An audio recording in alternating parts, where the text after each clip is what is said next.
'cause you were born with mischief in your eyes and fire in your veins.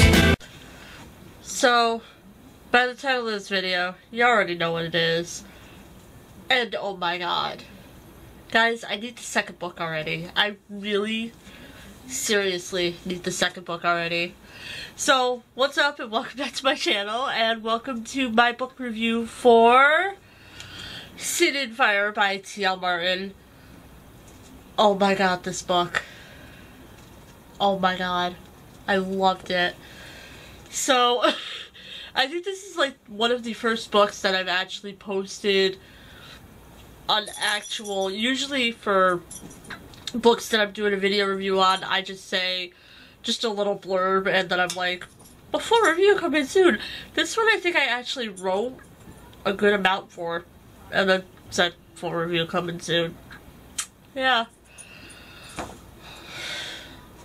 I literally went to bed at like 11 o'clock this morning. It's the, whatever the heck today is, 27th. It's Monday night now. I went to bed at like 11 o'clock this morning because I had to finish that book before I could go to sleep, and it sucked. So, let's get into the review, why don't we, and stop jibber-jabbering on.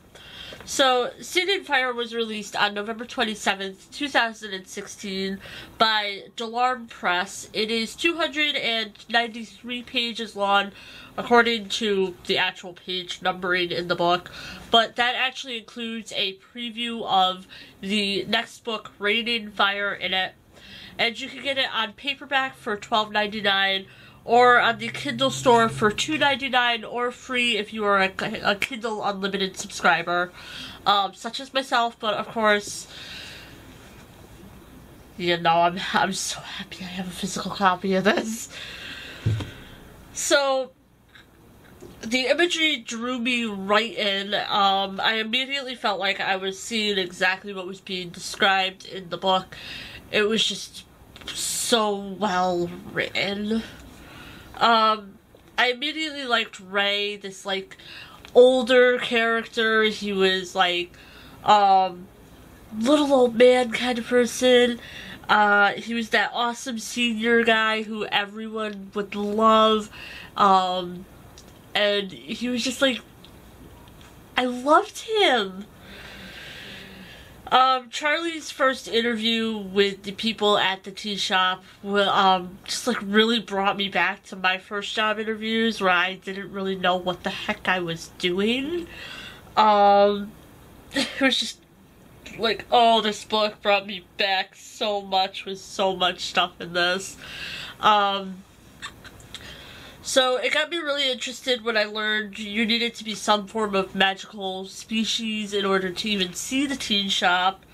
It made me wonder what Charlie was. Like, you don't know at the start what she is, and it's really intriguing.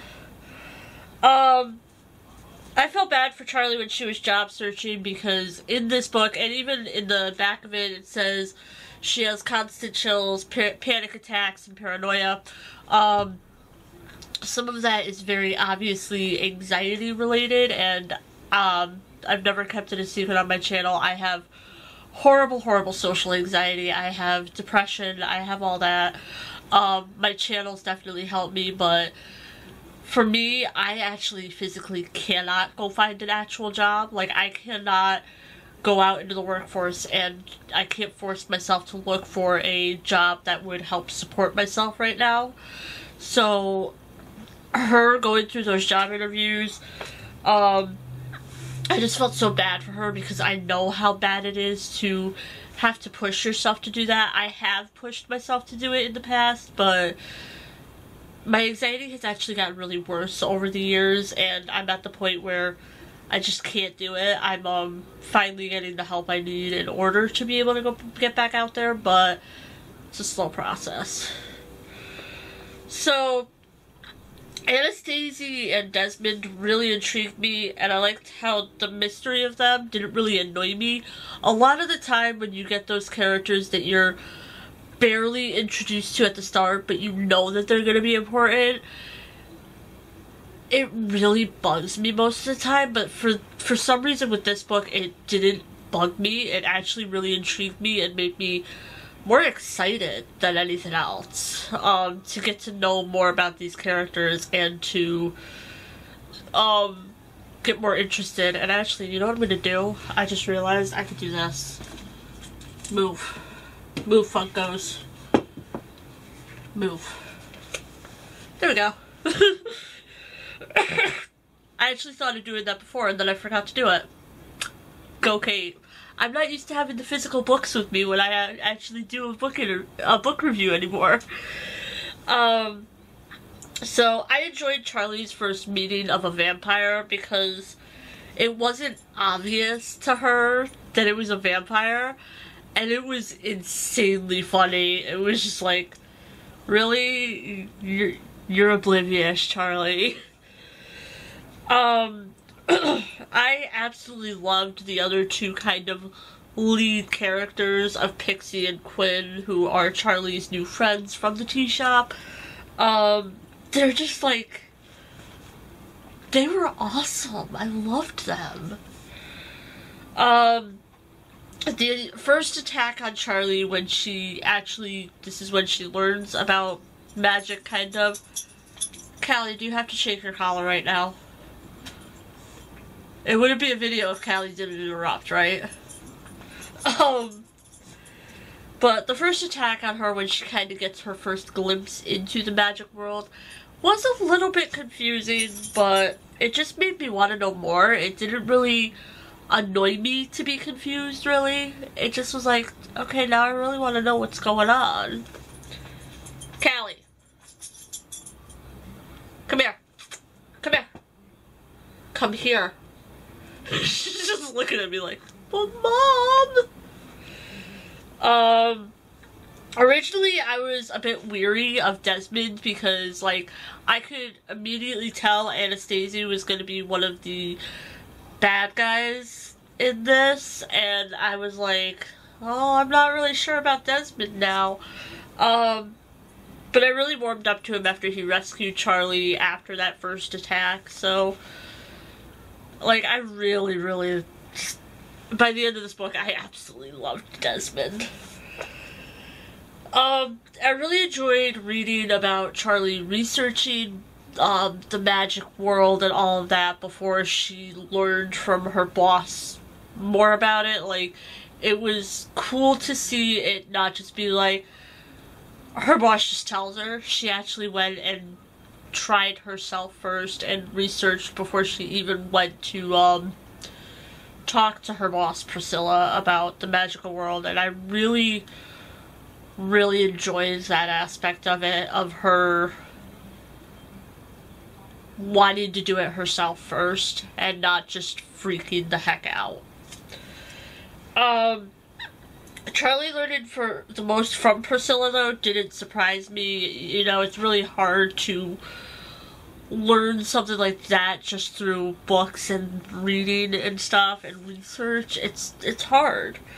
But I definitely loved that you learned a lot about the magic world alongside her, and it was interesting. It wasn't the same old story over and over that you read in a lot of books about magic.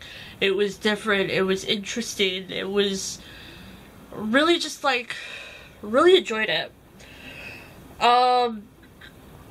It was definitely so interesting to find out what Charlie was. You find out, a little close to halfway through the book what she is, and it's like, well, that's different.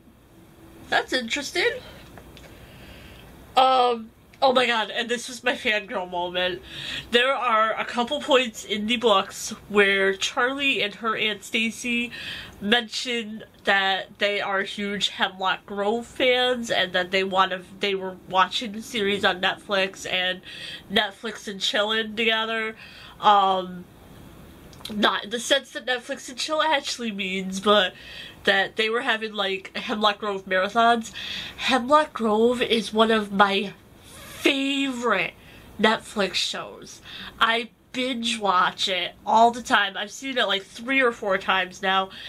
absolutely love that series. It is one of the best supernatural series that I have seen on Netflix. Also, absolutely loved the book.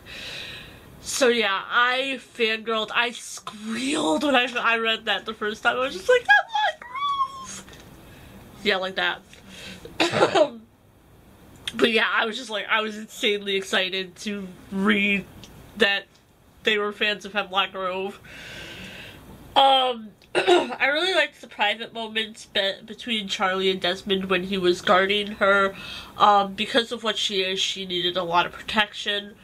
And I just really liked these private moments that made you realize that maybe something was gonna happen between the two of them. Maybe. Maybe. The washed ashore exhibit at the museum there was incredibly sad but cool at the same time, and it was really creative what it was and how these sculptures and things were made, but it was kind of sad too. Yeah, I'm only halfway done with this review and it's already been 11 minutes. The human who wanted to be turned into a vampire because a bunch of vampires actually attacked the museum while she was in it. But this human who wanted to become a vampire really sickened me with what he did because, like, in order to prove himself to the vampires. Learning that there are different type of witches and learning about Pixie's magic a little bit more was pretty cool. I really enjoyed it. I really loved, like, getting to learn this stuff and getting more of the world and more of the magical side of this world. It was just really nice to see more build-up in the world, too. I gotta say, Charlie and Pixie healing this little puppy in the book was so cute and I loved it. I am such a dog person. I can't help it. Oh, it made me so happy when they healed this little puppy who was sick. I thought it was pretty sweet that Desmond had brought, because Ray went into the hospital with a heart attack, I thought it was really sweet that Desmond had brought him all of the messages Charlie was trying to leave him at his house. I just thought it was a sweet gesture and just really cute. But right after that, I was so sad and angered by something that happens, and I don't want to give it out, so I won't. But it's just, oh, it was so upsetting. It was definitely interesting to learn about the primaries, who I guess were the original witches. And just to learn their lore and all that, and the circumstances between how they would have to get rid of the bad guy in this story. I disliked the Tempest from the moment she was introduced, and the more I learned about her, the dislike game got really strong. This chick, oh, I did not like her. I felt bad for Desmond when Charlie confronted him about what she knew of why Quinn disliked him. The story you eventually find out exactly what happened in this moment that made Quinn dislike Desmond, but it was like, I felt so bad for him when they got into a fight over it, before she found out the full story. Desmond's house was really well described. They ended up going there to hide out for a few days, and it was just so well described. I could easily picture it. It seemed gorgeous and incredibly cool. And also, I want his library. I really, really want his library. This is my library. My library is horrible so far. It needs more. But I loved the private times between Charlie and Desmond leading up to the ending of the book, like in between this after this fight happened up until like the end of the book, just the private times between the two of them were so adorable. Even the upsetting parts were really, like, I really enjoyed them. The end of chapter 16, and I'm gonna just leave it at that, made me squeal again because I was so happy. And it was so cute seeing Desmond and Charlie do her lists of nevers together, like flying a kite, going on a picnic. I have a few of these myself that I've just never been able to do because of my anxiety and stuff. So it was really cute that he did all this for her and helped her with these things that she had never gotten to do because of her panic attacks and because of her anxiety and all that stuff.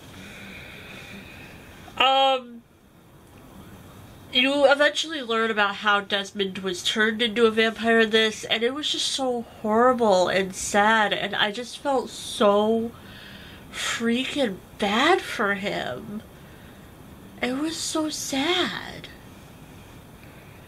But,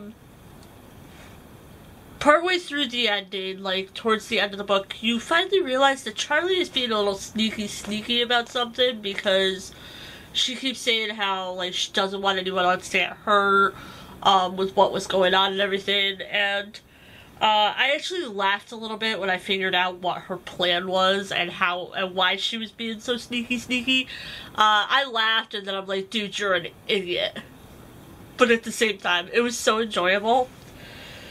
The little twist towards the end involving Quinn actually really surprised me. I did not see it coming, and it made it, like, I don't know, I got, like, it was nice to not know what the twist was gonna be.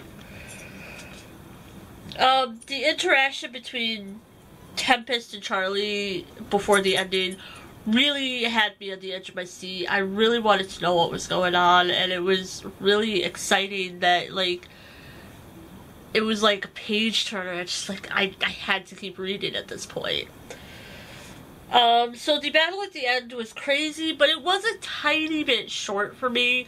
I would have liked it to go on a little bit more, but I can understand with the magic and with what was going on that was kind of hard to do, and even the shortness of the battle didn't make it any less enjoyable. I just kind of wish it was a tiny bit longer.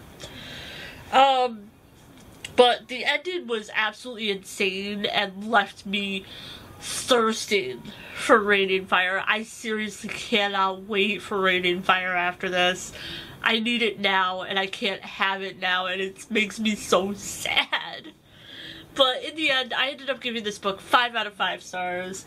Overall, amazing book. I highly suggest it for anyone. If you are a fan of supernatural-esque books, urban fantasy, a little bit of romance in it, but not too much, not enough to draw it away from the actual storyline, I highly suggest this book. It is absolutely amazing. And come on, guys, that cover. I freaking love this cover. I really do. It's gorgeous, and just this book, guys. Oh, this book.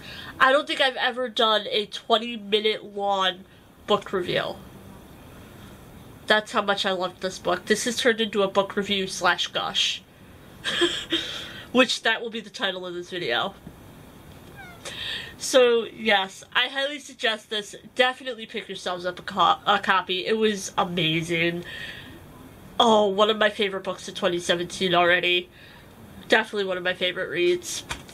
So, with that being said, that is going to do it for this book review. I hope you guys all enjoyed it. I will make sure to leave links to the Goodreads and the Amazon page down below for you guys. And, hopefully I will be doing a follow-up, just letting you guys know when Raining Fire comes out, you know, when I know more about it, because I am definitely going to be picking it up as soon as I can get my hands on it. And, yeah, so I hope you guys all enjoyed this. If you did, please give it a like. Please check out the book on Goodreads. Pick yourself up a copy. I highly, highly suggest it. So, I will see you guys all in my next video.